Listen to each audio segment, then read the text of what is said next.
Film ini bermula di sebuah tempat bernama Mauritania, sebuah negara Islam di Afrika tahun 2001, tepatnya bulan November. Film ini menceritakan seorang pria bernama Muhammadu. Dia ini orang Muslim yang bekerja di Jerman. Hari itu dia kembali ke kampung halamannya, Mauritania, karena malam itu dia sedang menghadiri undangan pernikahan keluarganya. Lagi asik bercengkerama dengan sanak saudara, Muhammadu pun diberitahu ayahnya bahwa ada yang mencarinya di luar. Ternyata itu adalah anggota kepolisian Mauritania. Setelah tragedi serangan WTC 11 September di New York, Amerika menggila. Dia ingin menginterogasi semua orang yang terlibat dengan Afghanistan. Muhammadu diminta untuk ikut atas desakan Amerika. Muhammadu kemudian izin untuk mengganti baju. Di tendanya dia menghapus semua kontak di HP-nya dan setelah itu dia pamit pada ibunya untuk ikut polisi. Mulai hari itu keluarga Muhammadu tidak lagi mendengar kabar darinya hingga 3 tahun lamanya. Singkat cerita, bulan Februari tahun 2005, cerita lain datang dari New Mexico, di mana ada seorang pengacara bernama Nancy Hollander dan asistennya yang bernama Terry Duncan. Siang itu dia ditemui oleh seorang pengacara bernama Emmanuel. Dia disewa oleh keluarganya Muhammadu di Mauritania. Mereka ingin Emmanuel membantunya, namun karena Emmanuel tahu bahwa dia nggak bisa melakukannya, jadinya dia meminta bantuan kepada Nancy untuk menghandle kasus ini. Terdengar kabar bahwa Muhammadu saat ini ditahan di penjara khusus teroris di Guantanamo, sebuah penjara yang tidak membuka akses orang luar. Emmanuel ingin Nancy mencari tahu apakah benar Muhammadu ditahan di sana atau tidak, apakah dia masih hidup atau tidak. Muhammadu sendiri dituduh sebagai salah satu penggagas serangan 11 September. Nancy kemudian menggunakan izin keamanannya untuk mencari informasi terkait Muhammadu. Perundingan panas pun terjadi ketika Nancy mengutarakan kasus ini pada rekan di firma hukumnya. Ada 700 orang yang ditahan di Guantanamo dan Nancy tahu nggak semuanya bersalah. Nancy pun dengan yakin ingin mengambil kasus ini. Untungnya rekan-rekannya menghormati pilihan Nancy. Dalam hal ini, Nancy pun mengajak Terry untuk ikut serta. Sementara itu di tempat berbeda, ada seorang anggota angkatan laut bernama Stuart yang mendapatkan tugas baru sebagai penuntut dalam pengadilan perang untuk mendakwa Muhammadu. Pemerintah Amerika sengaja memilih Stuart karena salah satu teman baiknya menjadi korban dalam peristiwa 11 September. Pemerintah pandai banget memilih orang yang punya kebencian atas peristiwa 11 September. Stuart pun menyanggupi tugas ini. Sementara itu Nancy langsung menuju ke Kuba untuk pergi ke penjara Guantanamo bersama asistennya untuk bertemu dengan Muhammadu. Guantanamo adalah sebuah wilayah yang berada di luar yurisdiksi hukum Amerika. Sesampainya di Guantanamo, Nancy harus melewati keamanan berlapis. Mulai dari dalam bis, mereka udah di briefing. Ketika di dalam, semua barang bawaannya harus ditinggalkan di checkpoint. Dia hanya dibekali satu pulpen dan catatan dari penjaga. Ketika pertama kali bertemu dengan Muhammadu, Nancy dan Terry langsung memperkenalkan diri sebagai pengacara. Muhammadu pun menyambut mereka dengan ramah. Nancy mengatakan kepada Muhammadu bahwa situasi hukum saat ini udah berubah. Mahkamah Agung Amerika memutuskan para tahanan Guantanamo berhak mengajukan petisi habeas corpus yang artinya jaksa penuntut harus memberikan fakta yang membuktikan bahwa Muhammadu bersalah. Namun, Muhammadu udah terlanjur pesimis. Yang pertama, dia udah dipenjara tanpa tuduhan apa-apa. Dia diculik dari rumah dan dimasukkan ke Guantanamo tanpa alasan apapun. Setiap hari dia diinterogasi selama beberapa jam dan persidangan atas kasusnya tidak pernah digelar. Nancy dan Terry pun meyakinkan Muhammadu bahwa mereka datang bukan mewakili pemerintah Amerika. Mereka ingin membantu Muhammadu, namun Muhammadu harus bekerja sama. Muhammadu kemudian menandatangani kontrak dan memberikan nomor telepon ibunya dan meminta tolong pada Terry untuk mengabari ibunya di Mauritania. Ketika keluar, Nancy dengan piawai meminta penjaga bahwa di kesempatan lain dia ingin bertemu kliennya tanpa diborgol karena itu nggak manusiawi. Sementara Stuart juga mempersiapkan diri. Dia mempelajari latar belakang Muhammadu. Diketahui Muhammadu adalah seorang insinyur kelistrikan yang bekerja di Jerman di tahun 1988. Muhammadu kemudian pergi ke Afghanistan bulan Desember 1990 untuk mendukung para mujahid. Namun di tahun 1992, Muhammadu meninggalkan Afghanistan dan memutuskan hubungan dengan Al-Qaeda. Namun, dia masih dicurigai sebagai orang yang memberikan dukungan lain pada Al-Qaeda. Ditambah lagi, sepupunya yang bernama Mahfuz menjadi seorang penasehat Osama bin Laden. Tercatat banyak banget aliran dana dari Mahfuz kepada Muhammadu dan juga histori panggilan telepon yang sering banget. Setelah meeting tersebut, Stuart meminta timnya untuk mengumpulkan bukti intelijen. Dia menargetkan hukuman mati untuk Muhammadu. Sementara di kantornya, Terry menghubungi nomor yang diberikan oleh Muhammadu. Dia pun mengabari ke keluarganya Muhammadu di Afrika bahwa Muhammadu saat ini masih hidup dan ditahan di Guantanamo. Ibunya pun menangis mendengarkan kabar tersebut. Tugas Nancy dan Terry setelahnya adalah membuktikan bahwa pemerintah Amerika gak punya bukti menahan Muhammadu.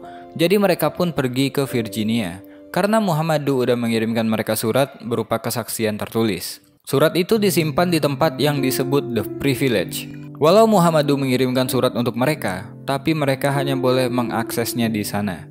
Melalui narasi yang terpecah-pecah, Nancy membaca kesaksian gimana dia ditangkap pada awalnya dan diinterogasi selama belasan jam setiap hari dan ditanyai masa lalunya dengan Al-Qaeda. Dia ditahan di dalam sel yang sempit, hanya perlengkapan mandi, sejadah, dan Al-Quran yang menemaninya di dalam sana. Ketika siang hari dia akan dibiarkan berjemur dan waktu itu dia gunakan untuk mendirikan sholat. Di situ dia pun berkenalan dengan penghuni sebelah, seorang tahanan dari Perancis. Mereka nggak menyebutkan nama. Dia mengenalkan dirinya dengan nomor tahanannya yaitu 241, sedangkan Muhammadu minta dipanggil sebagai orang Mauritania. Setelah membaca surat Muhammadu, Nancy kemudian pergi menemui Emmanuel. Dia ingin memperkuat kesaksian Muhammadu. Karena penjaga Guantanamo mengatakan si nomor 241 itu nggak ada. Dia ingin Emmanuel mencarinya. Di kantornya, Stuart diberitahu kalau Muhammadu punya pengacara yang juga seorang aktivis kemanusiaan bernama Nancy Hollander. Stuart pun mencari informasi lebih jelas tentang Nancy di internet. Ternyata Nancy adalah seorang pengacara yang aktif menentang pemerintah semenjak Perang Vietnam. Setelahnya, Stuart didatangi rekannya. Dia membawa beberapa berkas penyelidikan Muhammadu. Dia menyampaikan bahwa dia banyak sekali menemukan laporan yang saling kontradiktif, bahkan semua tanggalnya dihapus. Ketika membaca laporan tersebut, ternyata Stuart menemukan nama yang dia kenal, yaitu Neil Buckland. Singkatnya, dia pun segera menemui Neil di sebuah bar. Di kesempatan itu, Stuart bertanya tentang dokumen yang dia terima terkait kasus Muhammadu. Stuart dikasih tahu kalau dokumen yang dia terima adalah versi ringkasan. Untuk mengetahui lebih jelas, Stuart harus mengakses dokumen yang disebut dengan MFR atau Memorandum for Record, di mana dalam MFR ini, Stuart bisa mengetahui dengan detail tentang informasi itu. Namun, Stuart nggak akan bisa mengaksesnya karena itu akan melanggar undang-undang spionase. Ternyata, semua informasi kesaksian dari Muhammadu yang dia tuliskan untuk Nancy akan melewati pemeriksaan oleh tim Privilege. Dia akan menyensor informasi sensitif sebelum dia lanjutkan kepada Nancy melalui faksimil. Karena udah aturan dari pemerintah, Nancy pun harus menerima surat yang ditulis oleh Muhammadu dalam keadaan disensor. Surat terbaru itu menceritakan tentang interogasi Muhammadu. Dia memberikan keterangan bahwa dia mendapatkan transferan dari Mahfuz karena ayahnya di Mauritania masuk rumah sakit dan butuh biaya. Begitu juga dengan panggilan telepon karena dia ingin mendengarkan kabar dari ayahnya melalui Muhammadu. Namun sayang Muhammadu nggak punya buktinya. Petugas pun bertanya tentang seorang pria yang dia tangkap di Pakistan. Pria itu mengaku bahwa Muhammadu adalah perekrut untuk orang-orang jihadis. Dia juga tinggal di rumah Muhammadu ketika dia berada di Jerman. Muhammadu mengenalinya karena dia teman dari masjid. Dia juga menginap hanya 1 malam di rumah, namun petugas nggak merasa puas. Tapi Muhammadu mengatakan bahwa dia bukanlah seorang pembohong. Dari hari ke hari, Muhammadu semakin dekat dengan tahanan 241. Mereka mulai lebih jauh membicarakan hal-hal yang ringan, sekedar berbagi dengan teman ngobrol. Hingga suatu hari Muhammadu melihat 241 diseret dan dipindahkan oleh petugas. Disitulah dia mengintip dan melihat sosok teman ngobrolnya ini. Sampai di lain hari dia nggak lagi mendengarkan suara tahanan 241. Kepada penjaga, Muhammadu menanyakan di mana tahanan sebelah. Muhammadu pun memaksa penjaga untuk mendapatkan informasi. Ternyata, temannya itu telah meninggal sebulan yang lalu karena sesak nafas di dalam selnya. Mendengarkan hal itu, Muhammadu pun melakukan sholat goib untuk temannya. Nancy yang sempat mengajukan permohonan untuk mengakses informasi Muhammadu akhirnya mendapatkan izin. Di Privilege, dia diberikan puluhan kotak berkas dokumen pemeriksaan tahanan, namun dia sangat terkejut karena semua dokumen-dokumen itu telah disensor. Artinya, dokumen tersebut udah nggak lagi berguna bagi Nancy untuk membantu Muhammadu karena nggak ada isi apa-apa selain garis hitam. Sementara itu, Stuart, dia mendapatkan informasi yang lebih baik, walaupun itu hanya sebuah ringkasan. Dari atasannya, dia terus aja didesak untuk menentukan tanggal sidang, namun dia mengatakan bahwa dia belum memiliki bukti kuat untuk memastikan Muhammadu bisa dihukum mati. Tapi atasannya bersikeras kalau Stuart nggak menentukan tanggalnya, maka Stuart akan diberikan tanggal persidangannya. Stuart akhirnya kembali menemui Neil di rumahnya. Di sana dia meminta kepada Neil untuk bisa melihat dokumen MFR supaya dia dapat menemukan satu bukti untuk menjerat Muhammadu. Akhirnya, Neil memberi nama seorang jenderal bernama Mandel, seseorang yang punya otoritas menandatangani dokumen MFR. Di hari yang lain, Nancy dan Terry kembali ke Guantanamo. Nancy mengatakan bahwa surat-surat Muhammadu sangat jelas. Bahkan Terry mengatakan kalau Muhammadu bisa menjadi penulis. Namun, Nancy dan Terry terpaksa mengabari kalau surat itu juga harus melewati pemeriksaan tim Privilege. Tentu aja Muhammadu kaget dan khawatir. Apa yang dia sebutkan dalam surat adalah informasi yang mungkin bisa digunakan untuk memberatkan dirinya. Tapi Nancy dan Terry berhasil meyakinkan bahwa tim Privilege adalah badan independen yang mengevaluasi surat-surat Muhammadu dan menentukan apa yang perlu dirahasiakan. Nancy pun mengatakan Muhammadu dalam perlindungan untuk itu. Ketika di bandara, Nancy bertemu dengan Stuart yang saat itu akan berkunjung ke Guantanamo untuk menemui Jenderal Mandel. Mereka pun membicarakan kasus mereka sambil minum. Keduanya tetap pada jalannya masing-masing. Stuart mengatakan Muhammadu nggak akan bisa lolos dari hukuman ini, jadi percuma aja Nancy membelanya. Tapi Nancy mengatakan dia bukan ingin membela Muhammadu, tapi dia ingin melawan supremasi hukum. Buktinya dia diberikan akses untuk membaca semua file yang udah disensor. Nancy pun balik bertanya, jika Stuart terbukti salah, apa yang mau dia lakukan? Stuart hanya tersenyum mendengarkan pertanyaan itu. Di pesawat, Nancy mengatakan pada Terry bahwa mereka butuh strategi baru. Jika tidak, maka mereka bisa aja kalah. Jadi di lain hari, Nancy mendatangkan wartawan untuk mewawancarainya. People have called you a terrorist lawyer. Well, when I defended someone charged with rape, nobody called me a rapist. Someone's accused of terrorism, people like you seem to think that's different. The Constitution doesn't have an asterisk at the end that says terms and conditions apply. Berita itu pun dimuat di koran dan berharap bisa merubah paradigma masyarakat. Sementara itu, Stuart mengunjungi salah satu sel di Guantanamo. Dia merasakan bahwa sel tersebut tidaklah sesuai aturan, dengan kata lain, ada sentuhan personal di sana. Ketika bertemu Jenderal Mandel, Stuart bertanya kenapa kondisi sel dibuat seperti itu. Mandel mengatakan bahwa itu nggak ada bedanya dengan pelatihan marinir yang Stuart pernah jalani. Tapi, Stuart mengingatkan bahwa pihak pembela akan menggunakan semua hal untuk melawan mereka. Setelahnya, Stuart berusaha meminta akses ke dokumen MFR, tapi Jenderal bersikeras menolak untuk memberikan akses tersebut. Di lain hari, Muhammadu terus menuliskan surat-suratnya untuk Nancy.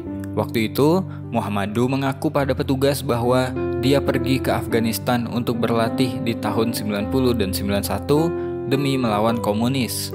Setelahnya, dia pun meninggalkan Afghanistan dan gak pernah menjadi teroris. Setelah dari Kuba, Stuart pun kembali ke kantornya.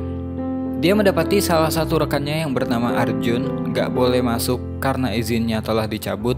Dia mengatakan dia hanya menuruti permintaan Stuart untuk meminta FBI, CIA, dan badan lainnya untuk mengakses dokumen MFR, namun dia malah dibebas tugaskan. April tahun 2008, Nancy dan Terry pergi ke Mahkamah Agung untuk mengajukan mosi supaya bisa diberikan akses kepada dokumen negara yang kemarin isinya dihitamkan.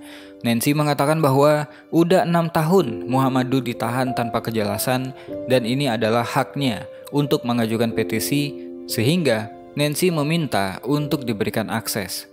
Untungnya hakim pun mengabulkan permintaan Nancy. Lain waktu, di The Privilege, Nancy dan Terry akhirnya mendapatkan akses ke dokumen penyelidikan Muhammadu. Namun Terry kaget ketika membaca laporan yang berisi kalau Muhammadu telah mengakui bahwa dia mendanai tragedi 11 September dan merekrut para pembajak. Terry pun berubah pikiran untuk membela Muhammadu. Untuk pekerjaan ini saja dia sampai nggak bisa pulang ke rumah karena keluarganya mengira kalau dia membela teroris. Nancy pun kemudian mengusir Terry keluar. Jika dia ingin berkumpul dengan keluarganya, Nancy nggak mau Terry membuang-buang waktunya. Karena hal itu, Terry pun akhirnya keluar dan Nancy akan sendirian dalam kasus ini. Lain hari, Nancy kembali ke Guantanamo. Nancy menceritakan kalau bukti pengakuan Muhammadu membuat Nancy dan Terry ribut dan berakhir dengan keluarnya Terry dari kasus ini. Muhammadu mengatakan kalau itu hanya pengakuan fiktif karena dia dipaksa. Sayangnya, karena diawasi, jadi dia nggak bisa menceritakannya secara langsung. Nancy memaksanya untuk menceritakan lewat surat. Namun, karena Muhammadu tahu surat-suratnya juga disensor oleh tim Privilege, Muhammadu merasa itu nggak akan ada gunanya. Tapi tetap aja Nancy memaksanya untuk menulis. Jika dia nggak mendapatkan surat dari Muhammadu, maka Muhammadu akan mendapatkan pengacara lain. Suatu malam, Stuart bertemu dengan Neil di sebuah pesta. Di sana dia mengatakan bahwa jenderal tidak memberinya izin atas dokumen MFR. Tanpa MFR, Stuart nggak akan bisa memenangkan kasus ini. Neil pun menekankan Stuart untuk tetap melakukan pekerjaannya demi temannya yang gugur. Stuart nggak mau kasus ini mengatasnamakan personal tanpa bukti apapun. Neil pun mengingatkan kembali tentang kejadian pembajakan pesawat itu. Gimana sahabat baiknya Stuart dibunuh sebelum akhirnya pesawat menabrak menara kembar.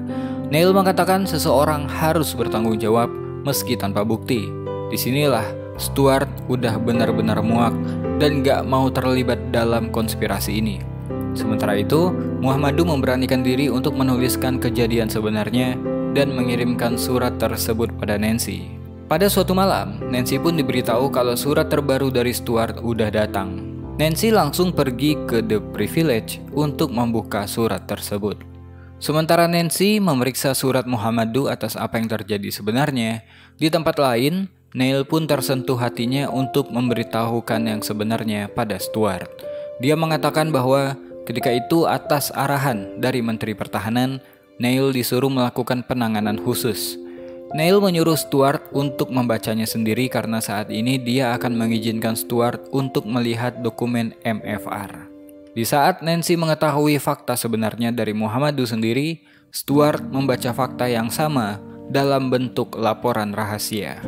Kembali ke Juni tahun 2003, ketika para interogator udah dinilai nggak bisa membuka mulutnya Muhammadu, akhirnya militer pun mengambil alih. Waktu itu Neil yang bertugas untuk menginterogasi Muhammadu. Selain itu Muhammadu dipindahkan ke sel yang lebih dingin. Di sel tersebut Muhammadu disiksa secara fisik dan psikologis. Dia disetrum, dipukuli, dipaksa mendengarkan musik keras selama berjam-jam, bahkan dilecehkan secara seksual oleh petugas wanita. Muhammadu dibuat gak tidur selama berhari-hari dengan siksaan yang membuat mentalnya terganggu, dan itu terjadi hingga berbulan-bulan lamanya. Sampai akhirnya dia diancam jika nggak berbicara, ibunya akan ditahan dan dibawa ke penjara ini karena pemerintah bisa melakukan itu. Jika dia berbicara, maka statusnya akan menjadi saksi. Tapi jika tetap diam, Muhammadu akan menjadi terdakwa. Muhammadu tentu aja nggak bisa jadi saksi karena dia memang nggak tahu apa-apa. Muhammadu kemudian disiksa kembali hingga hampir ditenggelamkan di pantai. Sampai akhirnya di bulan September 2003, setelah berdoa pada Allah dan memohon ampun, dia pun menyerah dan setuju untuk membuat pengakuan. Karena udah gak kuat lagi dalam menanggung siksaan itu, dia mengarang dan memberikan apa yang pihak Amerika mau. Membaca dokumen dan surat tersebut, baik Stuart dan Nancy sangat syok dengan apa yang terjadi. Gimana mungkin sebuah negara adidaya yang gak bisa menangkap pelaku sebenarnya mencari kambing hitam dengan menyiksa habis-habisan orang yang gak bersalah. Stuart adalah umat Kristen yang taat. Terjadi pergolakan batinnya atas kasus ini. Dia memang bersedih atas apa yang menimpa sahabatnya. Namun, menghukum orang yang gak bersalah bukanlah cara yang Tuhan mau. Stuart menghampiri atasannya dan mengatakan bahwa Muhammadu gak bisa dituntut karena mereka nggak punya bukti. Apa yang dilakukan dalam penyiksaan itu adalah hal yang tercela. We can't prosecute Slahi. We don't have the evidence. He spent 70 days in special projects, tortured. Sleep deprivation, waterboarding, stress position, flat-out assault. And it is all documented. Donald Rumsfeld signed the top sheet, specifically threatened to have Slahi's mother shipped to Gitmo to have her raped by other detainees. Your job is to bring charges. Sir, I refuse to prosecute this case. As a Christian, as a lawyer. You're a traitor. Lain hari, Nancy mengunjungi Muhammadu. Nancy yakin apapun bukti yang pemerintah punya nggak akan bisa diterima. Nancy menyuruh Muhammadu untuk merilis surat-suratnya. Jika tidak di media, Muhammadu bisa membuat sebuah buku karena orang-orang perlu membacanya. Selain itu, Muhammadu bisa mendapatkan tanggal pengadilan yang nggak dia dapatkan selama bertahun-tahun. Nancy datang bukan untuk bekerja, dia hanya ingin mengabari hal itu dan ingin menemani Muhammadu supaya dia gak merasa sendiri. Sementara itu, Stuart mundur dari kasus ini. Dia benar-benar dicap pengkhianat, bahkan itu dimuat di koran. Karena hal itu, dia pun bertemu dengan Nancy dan memberikan informasi yang mungkin Nancy bisa pergunakan di sidang yang akan digelar 2 minggu lagi. Lain hari, Nancy memberikan Terry bukti baru yang dia dapat dari Stuart. Bukti tentang tes kebohongan yang Muhammadu jalankan dan dia terbukti jujur 2 kali tes. Nancy pun kemudian mengajak Terry untuk kerja dengannya lagi. Tanggal 14 Desember 2009, setelah 8 tahun ditahan tanpa dakwaan, sidang perdana Muhammadu pun digelar. Nancy dan Terry di ruang sidang, sedangkan Muhammadu hadir secara online dari penjara dan dia hadir sebagai saksi. Muhammadu diberi kesempatan berbicara di depan pengadilan. Sebuah momen langka yang terasa seperti napas pertama setelah lama tenggelam dalam lautan ketidakadilan. Muhammadu mengatakan bahwa dia telah dituduh melakukan hal-hal yang gak dia lakukan. Dia dipenjara, disiksa, dihina. Semua dialaminya tanpa pernah diberikan kesempatan untuk membela diri. Tapi dia ada di sini hari ini bukan untuk membalas. Dia mengatakan bahwa dia memaafkan mereka semua. Dia memaafkan orang-orang yang menyiksa dirinya. Dia memaafkan mereka yang mencabut haknya selama bertahun-tahun, karena itu yang Tuhannya kehendaki. We know the law is corrupt and we know the government using fear. Never did I believe I would be 8 years a prisoner without trial. All my time here, I've been told you are guilty. But because of suspicions and associations, I want to forgive. Because that is what Allah, my God, wants. For this reason, I do not hold a grudge against those who abused me. But I hope I can find peace. I believe this court is guided by law, not fear. Bulan Maret tahun 2010, Muhammadu mendapatkan sebuah surat dari Nancy bahwa mereka memenangkan kasus ini dan dia pun bisa pulang. Guys, I won. It's written here. I'm going home. Good, man. Going home. Freedom! Tapi, walaupun dia memenangkan petisi itu, pemerintah Obama mengajukan banding supaya Muhammadu tetap ditahan selama 7 tahun lagi. Dia nggak pernah ketemu ibunya karena ibunya udah meninggal pada tahun 2003. Nancy dan Terry terus mengunjungi Muhammadu selama beberapa bulan dan bekerja dengan ACLU, organisasi yang membela hak-hak sipil dan kebebasan individu untuk memperjuangkan kebebasannya. Pada tahun 2005, Muhammadu menerbitkan buku berdasarkan surat-suratnya yang diberi judul Guantanamo Diary. Meskipun disensor oleh pemerintah, buku itu jadi bestseller dan menarik perhatian publik atas kasusnya.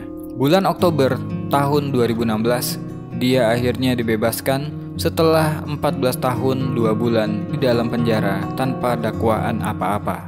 Dia pun disambut oleh warga Mauritania. Nancy Hollander terus bekerja sebagai pengacara pembela. Dia memimpin 40 orang yang masih ditahan di Guantanamo. Stuart pensiun dari marinir dan bekerja di Departemen Kehakiman. Terry terus menjadi praktisi hukum pidana.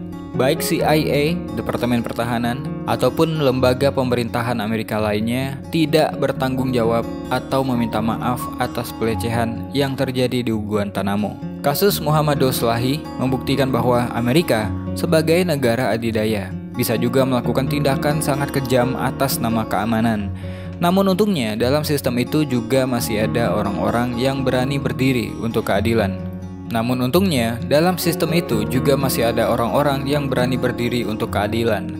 Bahkan ketika sistem itu dibuat untuk menindas. Setiap negara besar punya catatan kelam, bahkan yang katanya paling demokratis sekalipun.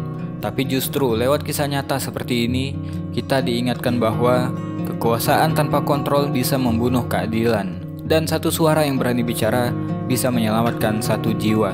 Mungkin itu aja buat video kali ini. To be continue, jangan bosan jadi orang baik.